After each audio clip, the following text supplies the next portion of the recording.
Okay, moving on to more relevant news. This NBA Mafia Crime Family inside betting, sports betting, and illegal gambling indictment that's going on right now. I find a few things peculiar and disturbing about the not only the case itself, but the media attention surrounding the case. What I'm talking about in particular is like here we have four of the major mafia crime families in New York. I think we have the Genovese, the Bonanno family, the Lucchese family, and the Genovese, the Bonanno family, the Lucchese family, and I think it's the Gambino family. It's all except for the Colombo family. Four of the crime mafia families are on this case, yet we don't see any of their faces. These are the new leaders of these crime families.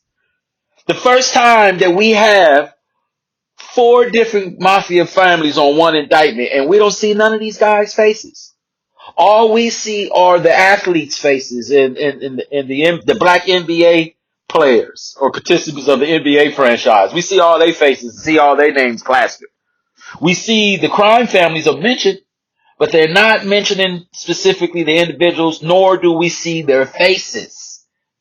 You see all these black athletes are being exploited to sell this story. That's disturbing because once again, here we are. The black faces are being exploited and plastered. When the real story, the real meat of the story is these figures who are involved with these four major crime families.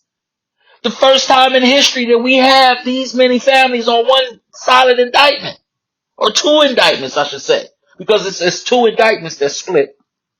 You got the inside sports betting scheme, and then you have the illegal gambling scheme, in which they was cheating with X-ray, all kind of electronic high-tech devices to help them cheat and fleece millions of dollars from their friends.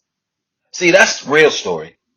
But they ain't pulling Gilbert all in it. You know, they got John Tay Porter name mentioned, almost stigmatizing like he cooperating or something and spawned these other indictments. And you hear about all these cats, but you hear nothing, or you see nothing, and you hear very little about the specifics of who these individuals are in these mafia major crime families. That's crazy. That's crazy.